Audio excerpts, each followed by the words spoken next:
Friends, എല്ലാവർക്കും മിയാൽന kitchen ടൈമിലേക്ക് സ്വാഗതം. അപ്പോൾ നമ്മൾ ഓണ വിഭവങ്ങളിൽ 8ാമതായിട്ട് ഉണ്ടാക്കാൻ പോകുന്നത് പൈനാപ്പിൾ പച്ചടിയാണ്. എല്ലാവർക്കും ഏറെ ഇഷ്ടപ്പെട്ടൊരു പച്ചടിയാണ് ഇത്. ഇതിലൊരു മധുരവും പുളിയും എല്ലാം കൂടെ ചേർന്ന് കലർന്നൊരു ടേസ്റ്റാണ് വരുന്നത്. അപ്പോൾ ഇതിന് വേണ്ടുന്ന ഇൻഗ്രീഡിയൻസ് എന്തൊക്കെയാണെന്ന് നോക്കാം.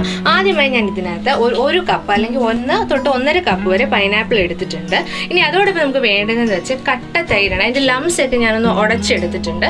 മോരാക്കേണ്ട, ജസ്റ്റ് ഒരു സ്പൂൺ വെച്ചൊന്ന് ഉടച്ചെടുത്താൽ മതി. അങ്ങനെ ഒരു കപ്പ് തൈര് എടുത്തിട്ടുണ്ട്. പിന്നെ നമുക്ക് അരച്ച് ചേർക്കാൻ വേണ്ടതെന്ന് പറഞ്ഞു കഴിഞ്ഞാൽ തേങ്ങയാണ്. തേങ്ങയോടൊപ്പം തന്നെ ഒരു 3 പച്ചമുളക് വേണം.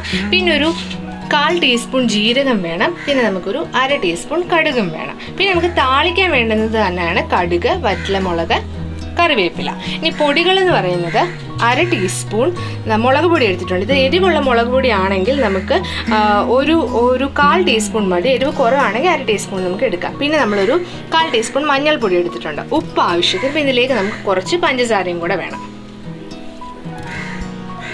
ഇനി നമുക്ക് പൈനാപ്പിൾ ഒന്ന് കുക്കറിലിട്ട് വേവിച്ചെടുക്കണം. അതിന് വേണ്ടി നമ്മൾ കുക്കറിലേക്ക് പൈനാപ്പിൾ ആദ്യം ഇട്ട് കൊടുക്കാം. അത് കഴിഞ്ഞ് നമുക്ക് ഇതിലേക്ക് മുളക് പൊടി, മഞ്ഞൾപ്പൊടി, ഉപ്പ്. അപ്പോൾ ഞാൻ ആദ്യം കുറച്ച് ഇട്ടിട്ടുള്ളൂ. പിന്നെ നമുക്ക് കറി ഉണ്ടാക്കുമ്പോൾ ആവശ്യത്തിന് ഒഴിക്കാം. നമുക്കിതിലേക്ക് കുറച്ച്, അതായത് പൈനാപ്പിൾ ഒന്ന് വെന്തെടുക്കാൻ, കൂടിപ്പോയാലുള്ള പ്രശ്നം എന്ന് പറഞ്ഞാൽ നമുക്കത് വറ്റിച്ചെടുക്കേണ്ടി വരും. അതുകൊണ്ട് ഞാൻ കുറച്ച് വെള്ളം ഒഴിച്ചിട്ടുണ്ട്, ഒരു 1/4 കപ്പ് വെള്ളം. ഇനി നമുക്കിതിലേക്ക് കുറച്ച് പഞ്ചസാരയും കൂടി ഇട്ട് കൊടുക്കാം. ഇനി ഈ കുക്കർ അടച്ചു വെച്ചതിന് ശേഷം മീഡിയം ഫ്ലെയിമിൽ ഒരു 5-6 വിസിലടിക്കണം. കാരണം പൈനാപ്പിൾ വേഗം കുറച്ച് സമയം എടുക്കും. അപ്പോൾ അതുകൊണ്ട് നമുക്ക് നല്ല ഉടഞ്ഞ് വരേണ്ടതുകൊണ്ട് നമുക്കൊരു 5-6 വിസിൽ വരെ അടുപ്പിക്കാം. അപ്പോൾ ഞാൻ കുക്കർ ഫ്ലെയിം ഓണാക്കി വെച്ചിട്ടുണ്ട്. മീഡിയം ഫ്ലെയിമിലാണ് നമുക്ക് ഒരു 4-5 വിസിൽ അടിക്കേണ്ടത്. ഇനി നമുക്ക് ഇതിലേക്ക് മിക്സിക്ക് അരപ്പിന് വേണ്ടുന്നത് നമുക്ക് ഉണ്ടാക്കാം. അതിന് വേണ്ടി ഞാൻ മിക്സിയുടെ ചെറിയ ജാറാണ് എടുത്തിരിക്കുന്നത്. നല്ല പേസ്റ്റ് പോലെ കിട്ടാൻ വേണ്ടിയാണ് ഞാൻ ചെറിയ ജാർ എടുത്തിരിക്കുന്നത്. അപ്പോൾ നമുക്ക് അതിലേക്ക് തേങ്ങ ഇട്ട് കൊടുക്കാം. പിന്നെ നമ്മൾ എടുത്ത് വെച്ചിരിക്കുന്ന പച്ചമുളക് ഒന്ന് 2ആയിട്ട് പൊടിച്ചിട്ട് കൊടുക്കാം.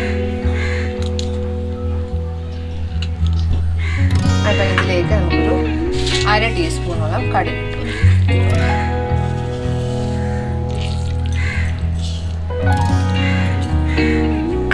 നമ്മൾ എടുത്ത് വെച്ചിരിക്കുന്ന 1/4 ടീസ്പൂൺ ജീരകം, പിന്നെ ഒരു 2-3 ഇല കറിവേപ്പില.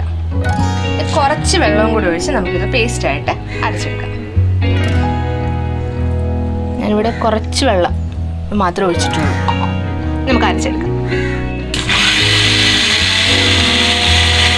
അപ്പോൾ ഞാൻ നല്ല ഫൈൻ പേസ്റ്റായിട്ട് അരച്ചെടുത്തിട്ടുണ്ട്. ഇനി നമുക്ക് കുക്കർ വിസിൽ അടിച്ചതിന് ശേഷം നമുക്കിത് ചേർത്ത് കൊടുക്കാം. അപ്പോൾ നമ്മുടെ പൈനാപ്പിൾ വേവിച്ചെടുത്തിട്ടുണ്ട്. ഇത് ആക്ച്വലി എനിക്ക് വേവാൻ കുറച്ചേറെ വിസിൽ വേണ്ടി വന്നിട്ടുണ്ട്. അത് ഞാൻ കുറച്ച് ക്വാണ്ടിറ്റി എടുത്തിട്ടുണ്ടാണ്. കുറച്ചുകൂടെ ഉണ്ടെങ്കിൽ പെട്ടെന്ന് തന്നെ ഒരു 4-5 വിസിൽ വെന്ത് കിട്ടും. ഇനി നമുക്കിതൊന്ന് സ്മാഷ് ചെയ്തെടുക്കാം.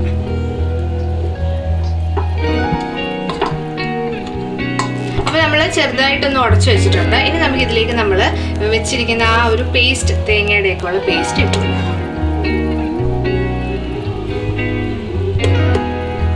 ഇനി നമുക്കിതൊന്ന് ഇളക്കി കൊടുക്കാം. അപ്പോൾ നമ്മൾ തേങ്ങ അരച്ച പേസ്റ്റ് ഒഴിച്ചിട്ടുണ്ട്. ഇനി നമുക്കിതൊന്ന് തിളപ്പിച്ചെടുക്കണം.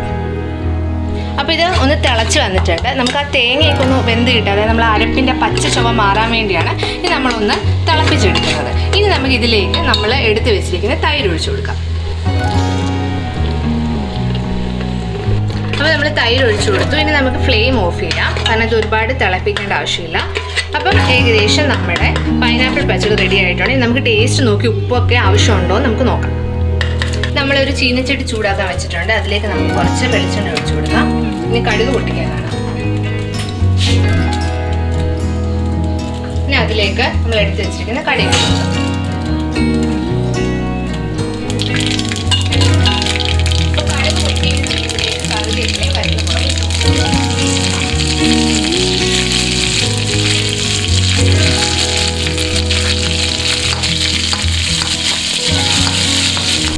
ഇനി നമുക്ക് താളിച്ച കടുക് നമ്മൾ ഉണ്ടാക്കി വെച്ചിരിക്കുന്ന പച്ചടിയിലോട്ട് ഇട്ട് കൊടുക്കാം.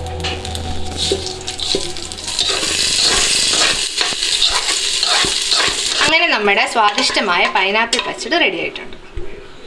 അപ്പോൾ നമ്മുടെ സ്വാദിഷ്ടമായ പൈനാപ്പിൾ പച്ചടി റെഡി ആയിരിക്കുകയാണ്. എല്ലാവർക്കും ഈ ഒരു റെസിപ്പി ഇഷ്ടപ്പെട്ടു എന്ന് വിശ്വസിക്കുന്നു. എനിക്ക് ഈ റെസിപ്പി കിട്ടിയത് വീണാസ് കറിവള്ളിയിൽ നിന്നാണ്. അപ്പോൾ നിങ്ങൾ എല്ലാവരും ഇത് വീട്ടിൽ ട്രൈ ചെയ്യുക. വീണ്ടും അടുത്തൊരു വിഭവമായി കാണുന്നതുവരെ ബൈ, ടേക്ക് കെയർ.